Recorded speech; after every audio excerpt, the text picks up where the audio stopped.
ሰላም እንዴት ናችሁ? ውድ ቤተሰቦቼ እንኳን በሰላም ወደኔ ቻናል እንደገና መጣችሁ እላለሁኝ። ዛሬ እንድንወያይ የፈለኩት ሌላኛውና ወሳኝ የሆነው የወሊድ መከላከያ ከወሰዳችሁ በኋላ ሴቶች የእርግዝና መዘግየት ይኖርና ብዙ ጊዜ መሃንነት አምጥቶብኛል የምትሉት ነገር ይኖራል። መሃንነት ያመጣል ወይ? የምር ለምንድነው የወሊድ መቆጣጠሪያ ከወሰድን በኋላ እርግዝና የሚዘገየው?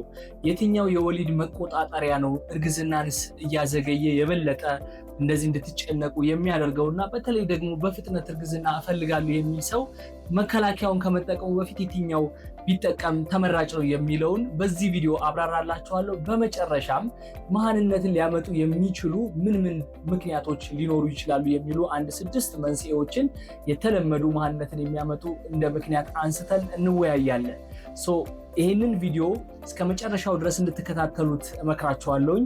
እንዲሁም የኔ ቤተሰብ ካልሆናችሁ ቻናሌን ሰብስክራይብ ማድረግ እንዳይረሳ፣ ላይክ፣ ሼር እና ሀሳብ አስተያየት ካላችሁ በዚህ ቪዲዮ ሊሆን ይችላል፣ ሌሎች በምሰራቸው ቪዲዮዎች ውስጥ እየገባችሁ ማየት ትችላላችሁ። እነሱ ላይ ሀሳብ አስተያየት ካላችሁ ኮሜንት ሴክሽን ላይ አስቀምጡልኝ። ሌላም እንድሰራላችሁ የምትፈልጉት ርዕስ ካለ እንደዚሁ ኮሜንት ሴክሽን ላይ አሳውቁኝ። ወደ ቪዲዮ እንለፍ። እንግዲህ መጀመሪያ ወደ ዋናው ርዕስ ከመግባታችን በፊት ወይም የወሊድ መከላከያ መዘግየትን ነው የሚያመጣው ወይስ መሃንነት ነው የሚለው ከማለታችን በፊት ኖርማል ራሱ እርግዝና፣ አንዳንድ እኮ እርግዝና ራሱ አልፈጠር ያላቸው አሉ አይደል መከላከያ ሳይወስዱ። ስለዚህ ኖርማል ራሱ እርግዝና እንዴት ነው የሚፈጠረው? ዘገየ የምንለው ራሱ መቼ ነው? ወይም መሃንነትን እንድንጠረጥር የሚያደርገን መቼ ነው የሚለውን ማወቅ ያስፈልጋል። ለዚህም እንግዲህ አንደኛ አንድ ሴት እርጉዝ ሆና እንግዲህ ግንኙነት የምታደርገው ኖርማል ስፐርም ኖሮ ኖርማል ደግሞ እንቁላል በጊዜ ጤናማ ሆኖ፣ ኖርማል ስፐርም ስለ እንግዲህ በቅርጽ ሊሆን ይችላል፣ በቁጥር ሊሆን ይችላል፣ በእንቅስቃሴ ሊሆን ይችላል። የወንድ ልጅ ስፐርም ኖርማል ሆኖ እንደዚሁም ደግሞ ሴት ደግሞ እንቁላሏ ጥሩ ሁኔታ ላይ ሆኖ በጥሩ ሁኔታ እየወጣ ቆይቶ እንደዚሁም የምትወልድበትን ጊዜ ለይታ አውቃ ማለትም እርግዝና ጽንስ ሊፈጠር የሚችልበትን ከወር የፔሪዷን ቀን ቆጥራ አውቃ በዛ ጊዜ ግንኙነት አድርጋ ወይም ደግሞ ቢያንስ በሳምንት 3 ጊዜ አንድ ቀን እያለፈች ሁሌ ግንኙነት አድርጋ ለወራቶች ያክል እርግዝና ላይፈጠር ይችላል። ይህም ስንል ቻንሱ ምንድነው? በአንድ ወር የፔሪድ ጊዜ ውስጥ የእርግዝና ቻንሱ ስንት ነው ብትሉኝ ከ20 እስከ 25% ነው ጥናት የሚያሳየው። ከ20 እስከ 25% ነው ማለት በአሁኑ ፐርሰንት ሚስ ከተደረገ በሚቀጥለው እንደገና ከ20 እስከ 25% በየወሩ 20-25% ነው ቻንስ ያለው ማለት ነው። እንግዲህ እድሜያቸው ከ35 ዓመት በላይ የሆኑ ሴቶችና ወንዶች ይህንን ቢያንስ ለ12 ወር ቼክ ማድረግ አለባቸው። ለ12 ወር ሞክረውት እምቢ የሚላችሁ ከሆነ እርግዝና ምናልባት የመከልከል ወይም የማንነት ባህሪ ሊኖር ስለሚችል ወደ ሕክምና እንድትሄዱ እመክራለሁ። ከዛ ውጭ እድሜያችሁ ከ35 ዓመት በላይ ከሆነ ግን ምክንያቱም እናንተ ኦልሬዲ ሪስክ ውስጥ ስለገባችሁ የማንነት ከ6 ወር ድረስ ከታገሳችሁ በቂ ነው። ከ6 ወር በኋላ ሕክምና መሄድ ያስፈልጋል። ስለዚህ ምንድነው ማለት ነው የወሊድ መከላከያ ባንወስድ በራሱ መጀመሪያም የዚህ አይነት ሁኔታዎች አሉ ሊያዘገዩብን የሚችሉ። ስለዚህ ሙሽሮች አዲስ እንደተጋባችሁ እንደዚህ እርግዝና እምቢ ያለኝ ለምንድነው እርግዝና እምቢ ያለኝ ብላችሁ መጨነቅ የለባችሁም። ይሄንን መሞከር አለባችሁ ማለት ነው። ምናልባት ፔሪዲ መቼ ነው ግንኙነት መቼ ባደርግ ነው እርግዝና ሊፈጠር የሚችለው ወይም ደግሞ መቼ ነው ፈርቲሊቲ ፔሪዲ ጥሩ ቀን መቼ ነው ካላችሁ ኮሜንት ሴክሽን ላይ ፔሪድ የሚመጣበትን የሚቀጥለው ፔሪድ የሚመጣበትን ቀን ብትነግሩኝ ካልኩሌት እያደረኩ የትኛው ቀን እስከ የትኛው ቀን ብታደርጉ ኖርማሊ በ28 ቀን ለሚመጣለት ሰው ኔክስት የሚመጣበትን ቀን ወደ ኋላ 14 ቀን ትመጡና ያቺ 14 ቀን እንቁላል የምትወጣባት ናት። 5 ቀን ወደዚህ 1-2 ቀን ደግሞ ወደዛ ሄዳችሁ የ7ቷ ቀን ጊዜ ውስጥ ያ ማለት ከ10ኛው ቀን እስከ 17ኛው ቀን ፔሪዱ ከጀመረበት ቆጥራችሁ የእናንተ ፈርቲሊቲ ፔሪድ ነው። ግን የተለያየ ቀን ስላላችሁ ፔሪዳችሁ የሚመጣበት ቀን በየወሩ የሚቆይበት ቀን ስለሚለያይ ኮሜንት ሴክሽን ላይ ብትነግሩኝ እሱን አሳውቃችኋል። ወደ ዋናው ርዕስ ስንገባ ግን መሃንነት በራሱ የወሊድ መከላከያ ያመጣዋል። መሃንነትን የወሊድ መከላከያ ያመጣዋል ወይ ካላችሁ እንግዲህ ቋሚ መሃንነት በጽናታችን መሰረት አያመጣም። የወሊድ መከላከያዎች እስካሁን ቋሚ መሃንነትን አያመጡም። ነገር ግን ጊዜያዊ መዘግየትን ግን ያመጣል። ጊዜያዊ መዘግየትን የሚያመጡት እንደተለያዩት የወሊድ መቆጣጠሪያዎች የተለያዩ ናቸው። ለምሳሌ 4 የሆኑት ወሳኝ በጣም ብዙ ጊዜ የምትጠቀሙትን እንገራችሁ። አንደኛው ኦራል ኮንትራሴፕቲቭ። ይሄ እንግዲህ በየቀኑ ቾይስ ወይም ፒልስ ብለን በየቀኑ የምትወስዱት አለ አይደል?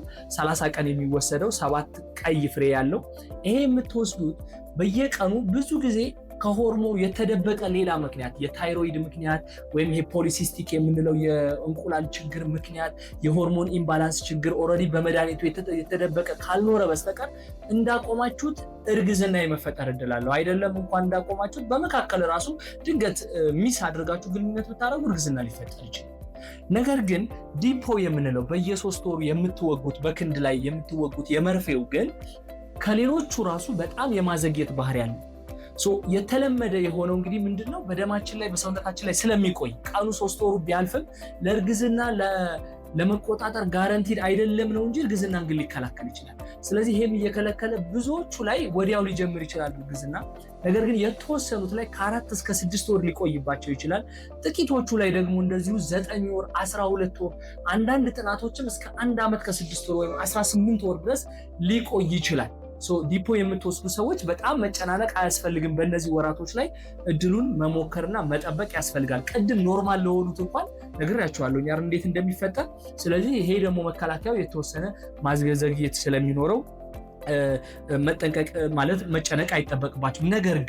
ነገር ግን በፍጥነት እርግዝና ለማርገዝ እያሰባችሁ ገና መከላከያ የምትወስዱ ሰዎች ካላችሁ ከወዲሁ ዲፖን ከማድረግ ያው የምትመርጡበት መንገድ ሌላ ካለ ችግር የለውም። ግን ዲፖን ከማድረግ የተወሰነ በጣም ፍጥነት በቃ ከ3 ወር በኋላ ማርገዝ የምፈልግ ነኝ ግን ለዚህ 3 ወር ነው የምትሉ ሰዎች ዲፖ ባትወስዱ ይመከራል ማለት ነው። በሶስተኛ ደረጃ ደግሞ በክንድ የሚቀመጠው በክንድ የሚቀመጠው የ3 ዓመትም የ5 ዓመትም አለን። ይሄ በክንድ የሚቀመጥ ልክ እንደ ዲፖ ባይረዝምም እንደዚሁ እርግዝና የማዘግየት ባህሪ ያለው የተወሰነ በተለይ ለሳምንት እንደዚሁም ደግሞ ለወራቶች ያክል ሊቆይ ይችላል ማለት ነው። ከቆየ በኋላ እንግዲህ ከዚህ ወራቶች በላይ ነው ብላችሁ ካሰባችሁ ግን ምክንያቱን መፈለግ ያስፈልጋል። እድሜ ላይ ቅድም ያልኳቸው አይነት ችግር አለ ወይ፣ የእንቁላል ላይ ችግር አለ ወይ፣ የማህፀን ቱቦ ላይ ችግር አለ ወይ እያላችሁ ሊያስፈልግ ይችላል ጊዜው ካለፈ ማለት ነው።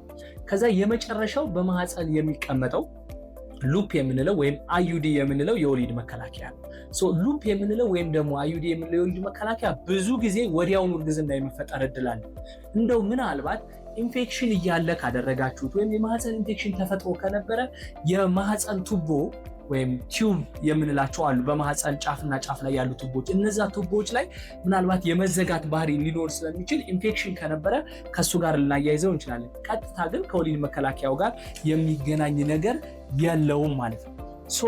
ስለዚህ ጊዜው ካለፈ እና እነዚህ ያልኳቸው ካልሆኑ አሁን ያልኳችሁ ነገሮችንም አድርጋችሁ ወይም አይታችሁ ካልሆነና ጊዜው ካለፈ ምን ማድረግ አለብን ወይም ማንነትን የሚያመጡ ምን ምክንያቶች እኛ ላይ ሊኖሩ ይችላል የሚሉትን ብቻ ጠቅሼ ልለፍ። አንደኛ እድሜ ነው። እድሜ እንግዲህ ከ35 ዓመት በላይ ከሆነ ሴት ልጅ በተለይ የእንቁላል ቁጥር ይቀንሳል፣ የእንቁላል ጥራቱ ራሱ ኳሊቲው ይቀንሳል። ወንድ ልጅም ልክ እንደዛው ስፐርም ላይ ቅድም ያልኳችሁ ባህሪያቶች ሊኖር ስለሚችል ወደ ሕክምና መሄዱ ተመራጭ ነው። ሁለተኛው ደግሞ የእንቁላል ችግር ራሱ ካለ ያ ማለት ይሄንን የሚያመጡ በሽታዎች አሉ። የሆርሞን መዛባቶች፣ ፖሊሲስቲክ ኦቫሪያን ሲንድሮም ወይም ፒኮስ ሲባል ሰምታችሁ ካወቃችሁ እንደዚህ አይነት ችግር ያለበትም ሰው እንደዚሁ የማህንነት ችግር ሊያመጣበት ይችላል። እንደው እንደ ፍንጭ እንዲጠቅማችሁ እነዚህ አይነት ችግሮች ካሉ የሆርሞን ኢምባላንሶች ካሉ ምን ይኖራሉ መሰራችሁ? የወር አበባችሁ በጣም ይዛባል። ከዛ የወር አበባ መዛባት ብቻ ሳይሆን እንደ ወንድ ፀጉር የማያበቅልበት ቦታ ላይ ለወንዶች የሚያበቅል ቦታ ላይ ፊት ላይ ምናምን ፀጉር ሊያወጣ ይችላል። የወንድነት አይነት ባህሪ የማሳየት ባህሪ ይኖረዋል። የሆርሞን ኢምባላንሱ ውፍረት ከልክ በላይ መወፈር ሊኖር ይችላል። ምክንያቱም ሳታውቁት እኔ ምግብ እየበላሁ አይደለም ተመሳሳይ ነገር ነው በላው ነገር ግን ክብደት እየጨመረ ነው የምትሉም ከሆነ ይሄ አንዱ መንስኤ ወይም ምክንያት ከነዚህ ውስጥ ሊሆን ይችላል ማለት ነው። በሶስተኛ ደረጃ እንግዲህ ወንዱ ላይ ነው። በነገራችን ላይ በጣም ብዙ ጊዜ ማንነት ሲመጣ ዘለን ሴቱን ነው የሚታየን። የሚገርማችሁ 50% በሆነ ደረጃ ወንድም ኮንትሪቢዩሽን አለው ለማንነት። ስለዚህ ወንዱም ላይ ማሰብ ተገቢ ነው ማለት ነው። አራተኛ የማህፀን ችግር ነው። ቅድም ያልኳችሁ የቱቦ መዘጋት ወይም በተለይ ኢንፌክሽን ከነበረ ወይ ሰርጀሪ ከዚህ በፊት ተሰርታችሁ ከነበረ የማህፀን ኢንፌክሽን ማለት ነው። እንደዚህ አይነት ነገሮች ከነበሩ ቱቦ ላይ ችግር ሊኖር ስለሚችል እሱን ቼክ ማድረግ ተገቢ ነው። በአምስተኛ ኢንዶሜትሪዮሲስ የምንለው በተለይ የሴት ልጅ የማህፀን ግድግዳ ሴል ህዋሳቶች አሉ። እነዚህ ህዋሳቶች ሌላ ቦታ ሂዶ ማህፀን ላይ መገኘት ሲገባቸው ሌላ ቦታም እንደዚሁ ላይኒንጉ ሴል ካመጣ ኢንዶሜትሪዮሲስ የምንለው ነው። ለዚህም ፍንጭ እንዲሆናችሁ ፔሪየድ በጣም የሚያማችሁ ከሆነ ይሄ የፔሪየድ ህመም ካለ፣ የሆድ ወይም በማህፀን በኩል ህመም ስሜት ካላችሁ፣ በተለይ ግንኙነት ስታደርጉ ህመም ስሜት የሚሰማችሁ ከሆነና እርግዝና እምቢ ካላችሁ ይሄም ሊሆን ስለሚችል ወደ ህክምና ብትሄዱ እመክራችኋለሁ። በስድስተኛ ብዙዎቻችሁ የማይመስላችሁ ነገር ግን በጣም ብዙ ሰዎች ላይ የሆነ ያለው ነገር ምንድነው? የአኗኗር ዘይቤያችን። ለምሳሌ አልኮል መጠጣት፣ ሲጋራ ማጨስ፣ በተለይ ደግሞ እኛ ሀገር ላይ ይሄ እንኳን እኛ ሀገር ላይ ብዙ አይደለም፣ ግን እኛ ሀገር ላይ ሴቶች ላይ የሚስተዋለው ምንድነው? አመጋገብ ነው። ስለዚህ ጤናማ የሆኑ ምግቦችን አለመመገብ፣ ክብደት ከልክ በላይ ውፍረት መወፈር እርግዝና ሊከለክላችሁ ይችላል። እንቅልፍ አለመተኛት ወይም ስትረስ ውስጥ ጭንቀት ውስጥ መግባት፣ እነዚህ ሁሉ እርግዝናን ወይም የሆርሞን ኢምባላንስ ስለሚያመጡ እርግዝና ሊከለክሉ ይችላሉ። ስለዚህ ከነዚህ ሁሉ መታቀብ ያስፈልጋል ማለት ነው። ስለዚህ እነዚህ ሁሉ ችግሮች ካሉና ቅድም ያልኳችሁ ነገሮች ደግሞ ከሌሉ ወደ ህክምና መሄድ ያስፈልጋል የሚለውን እንድትይዙ ይፈልጋለሁ። ቪዲዮ ከተመቻችሁ ላይክ እና ሼር ማድረግ እንዳይረሳ። የኔ ቤተሰብ ካልሆናችሁ ደግሞ ሰብስክራይብ በማድረግ የደውል ምልክቷን መጫን እንዳይረሳ። ማንኛውም አይነት አስተያየት ሀሳብ ካላችሁ ኮሜንት ሴክሽን ላይ አስቀምጡልኝ።